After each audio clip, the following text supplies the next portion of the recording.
Sobat Viral Kristen, pada September 2024, Pendeta Garen Lumoindong memang secara terbuka menyatakan bahwa ia telah mengajukan pengunduran diri sebagai pendeta. Pernyataan itu disampaikan dalam podcast Grace Tahir, yang kemudian diberitakan pada 25-26 September 2024. Dalam podcast tersebut, Pendeta Garen mengatakan, kalau sekarang saya sudah mengajukan pengunduran diri sebagai seorang pendeta. Ia menjelaskan bahwa keputusan tersebut berkaitan dengan keinginannya untuk fokus memperjuangkan haknya untuk bertemu dengan anak-anaknya. Ia juga menyebut beberapa pertimbangan dalam mengambil keputusan tersebut, antara lain, tidak ingin mencoreng nama baik organisasi gereja, tidak ingin menjadi batu sandungan bagi pejabat pelayan gereja lainnya, ia menempatkan perjuangan untuk anak-anaknya sebagai sesuatu yang sangat penting baginya. Pengunduran diri secara resmi telah ditetapkan oleh sinode atau organisasi gereja, namun dalam perjalanan berikutnya Pendeta Garen Lumoindong tetap aktif melayani Tuhan baik dalam lingkup gereja Glow yang digembalakan oleh papanya maupun menerima undangan pelayanan lainnya. Lalu apakah Pendeta Garen Lumoindong benaran sudah mengundurkan diri jadi pendeta? Dalam sebuah video podcast Brave Talk yang menghadirkan Pendeta Andre Tunggal dan Pendeta Andreas Ferianto yang memiliki background pelayanan di gereja GBI menceritakan jika pengunduran diri Pendeta Garen Lumoindong tidak diterima atau disetujui oleh sinode GBI sehingga status kependetaannya masih berjalan seperti biasa.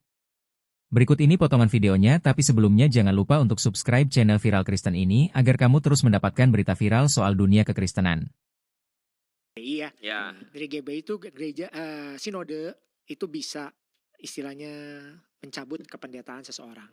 Dan memang ada inspeksi berkalanya, inspeksi berkala. Mencabut? Bisa. Oke. Iya, apabila ditemukan case-case yang parah lah istilahnya gitu.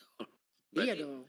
Berarti tidak ubahnya dengan mega church yang tidak terima jemaat dong. Jadi sinode itu memang kalau ada yang melaporkan misalkan ini diselidikin dulu ya, nggak percaya buta. Setelah diselidikin dan sebagainya, kalau memang ini terbukti setelah diselidikin dan gimana gelar kependetaannya bisa ditangguhkan lah bahasanya begitu. Tangguhkan atau berarti dicabut. Gitu. Cabut. Berarti dia tidak bisa jadi pendeta lagi. Ya kalau ada case yang sepertinya cukup parah, sinode harus turun tangan. Karena bukankah harusnya dia ini kok kayak dibina lagi? Harusnya di rehab dulu gitu. Iya adalah tahapannya maksud gua. Ada tahapannya, tapi at the end kalau sampai nggak bisa berubah-berubah juga ya mau tidak mau kan langkah itu harus diambil. Karena apalagi kalau sampai case-nya yang sampai udah perlu masuk ranah hukum misalkan dok dan sebagainya. Padahal banyak pendeta-pendeta yang masuk ranah gua gitu hukum, ya. Tapi sekarang keluar jadi pendeta lagi mereka itu. Ya setelah ada perubahannya kan, setelah keluar jadi pendeta lagi ya boleh dibuka kesempatan lagi. Tahu siapa? Ya Tuhan. Itu kalau di sini ya. Kemunduran orang jadi pendeta juga satu sisi bisa dicabut secara begitu, bisa juga mungkin orangnya sendiri, iya orangnya memutuskan, aduh kayaknya gue sedang merasa tidak cukup pas lah di seperti ini, gue baru menyadari. Ketika mundur dia bisa disetujui atau bisa tidak disetujui nggak? Misalkan oke deh saya mundur gitu. Ya pasti ada ya. Kayak oke gitu atau sih belum pernah ya mendalami maksudnya. Coba mundur deh kok, coba sekali coba. Jadi kita tahu respon sinode gimana gitu. Kenapa kamu Dre? Ini gara-gara tema Bretok. Saya cuma pengen tahu aja sih Pak. Saya mau sosial eksperimen. Gue cuma mau sosial eksperimen sih Pak. Gue diterima apa enggak? Lu kenapa Fer? Man, hidup tuh udah rumit. Masalah banyak. Karena terakhir kali kita podcast sama Garen.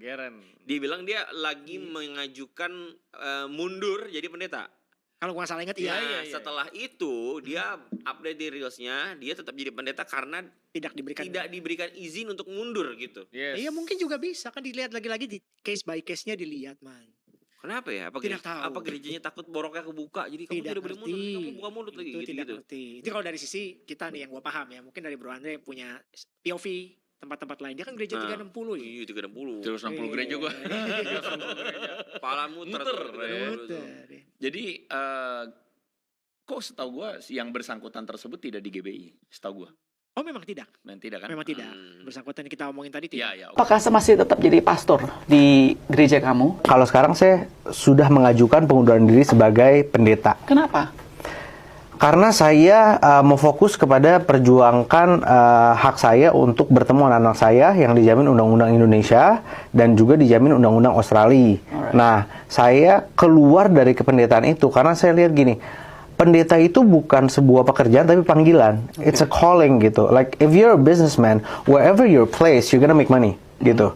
Tapi ada jiwa fightingnya dan dimanapun saya ditempatkan, saya mau melayani, saya rindu melayani, and I know I will get back soon. Nah, ketika aku mengundurkan diri, ada 3 hal. Yang pertama, aku jadi nggak mencoreng nama baik dari organisasi. Yang kedua, aku nggak jadi batu sandungan bagi pejabat-pejabat lain ketika aku pursue mau itu secara hukum atau viral, sosial media, even podcast seperti ini gitu. Nah, yang ketiga ya, what kind of father that won't do anything for their sons? Justru contohnya Bapak kita di surga, kalau dalam percayaan saya, dia mengorbankan anaknya yang tunggal ya untuk kita gitu. So I do it for my sons. Tell me, soalnya kayaknya mungkin banyak orang tidak tahu kasus ini atau mungkin orang belum tahu, bisa coba di refresh nggak sih what happened? Sebenarnya kasus ini unik karena ini soal pemisahan antara orang tua dan anak yang kesannya dirampas. Makanya kalau misal di bahasa Inggris itu namanya parental alienation. Cuma di Indonesia itu sangat nggak ngetren gitu bahasa itu. Saya sebutnya pembegalan anak. Karena begal itu artinya penyamun, penyamun itu artinya rampas. Benar-benar dirampas. Kalau di Australia, kalau di Indonesia modus operandinya biasanya, dan Bu Grace pernah interview Cleo dari Pejuang Anak, modus operandinya pria ini berkuasa. Karena punya uang, punya connection, punya network, dia bisa buat rekayasa sana sini sampai dia ambil itu anak walaupun ibu-ibu punya hak asuh. Nah, kalau di Western country berbeda. Wanita buat false allegation di pengadilan dan tanpa ada pembuktian dari tanpa ada apapun dari sisi prianya, judge langsung bisa memutuskan untuk berpisah dengan anak. Jadi kamu bilang bahwa istri kamu, sorry, kamu masih nikah atau udah cerai? Masih menikah, saya nggak diceraikan dan nggak bercerai. Istri kamu menuduh kamu sesuatu hal di Australia. Saya bilang biasanya modus operandi seperti itu. Tetapi di kasus ini apakah terjadi demikian? Saya tidak bisa confirm dulu untuk saat ini. Tapi jadi begini, kamu punya 2 anak? Iya, betul. Benar, umur berapa mereka? 7 tahun dan umur 3 tahun, Noah sama Judah. 7 sama 3 dan 2 laki-laki ya? Alright, mereka saat itu bersama dengan istri kamu, semua atau keluarga ada di Australia? Iya. Alright, ini tahun berapa tahunnya? 2021. Jadi pas dari COVID kamu semua di Australia. Terus apa yang terjadi? Sebenarnya yang terjadi adalah we've lived a bit separately gitu, dan waktu itu dia yang mengajukan untuk kita live separately karena kita ada pertengkaran. Habis itu kalau di sana tuh langsung dipanggil polisi sama tetangga. Nah, pertengkarannya nggak ada kekerasan fisik atau apapun, tapi suara yang tinggi. Nah, dari situ she wants to, kita kalau nggak pisah dulu sebentar, but we're still together. Di Alkitab ada ayat yang berkata tidak apa-apa berpisah untuk sama-sama berdoa, introspeksi diri. So I agree with that. Tapi lama-kelamaan itu justru berapa lama? Dari yang planet 2 months jadi 6 months. 6 months itu kamu pisah terus? Dari situ tiba-tiba ada sebuah kertas yang membuat polisi itu punya hak untuk mengkriminalisasi aku kalau misalnya aku mengkontak, berbicara dan sebagainya. And honestly it's a bit hard for me to talk about this karena ini pertama kali saya terbuka, apalagi di forum yang lumayan besar gitu. Selama 6 bulan tersebut, ketika kamu berantem dan live separately itu, apakah masih mengontak anak-anak kamu dan istri kamu? Masih punya hubungan. Masih ngobrol? Masih ketemu juga? Right then we were living, half of the time we're living one roof. Tapi kamu bilang kan udah live separately kan? Jadi kalau di Australia itu ada yang granny flat. Jadi kayak nyambung rumahnya. Gitu. Ya, nyambung rumahnya tapi beda kamar. Tadi kamu masih ketemu lah, tapi begitu dengan masalah sampai satu hari itu ada surat. Surat itu surat apa sih? Maksud saya boleh tahu nggak sih? Suratnya adalah pokoknya surat yang mencegah dari aku bertemu dengan istri, berkomunikasi dan bertemu dengan anak-anak selama 3-4 tahun. Anak-anak disertakan. Jadi bukannya aku kasar kepada anak-anak, tapi anak-anak disertakan di situ. Jadi dia memakai surat itu untuk klaim kepada court atau the law untuk restraining order dari kamu kepada keluarga ini. Iya, jadi restrain me from that, and itu yang one-sided, dan everything that's one-sided gitu isn't fair, Kalau misalnya you see the lady justice, kan justice is blind, dia lihat yang mana yang salah yang benar. Nah, ini benar-benar kalau di Western world timpang sekali kepada kalau perempuan ngomong harus dipercaya gitu. Jadi believe all women. Nah, makanya banyak grup ayah-ayah di Australia yang sangat very at risk, yang benar-benar mereka buat grup khusus jauh dari anak, mereka suicidal rate-nya tinggi, mereka seek mental health sulit. Jadi most victims of like suicide, mental health and all that sebenarnya di Australia is male gitu. Nah, itu yang something yang bit different di Indonesia ini. Itu surat tersebut, kemudian tadi restraining order tersebut, itu kalau kamu nggak make your case, itu langsung diputuskan begitu aja.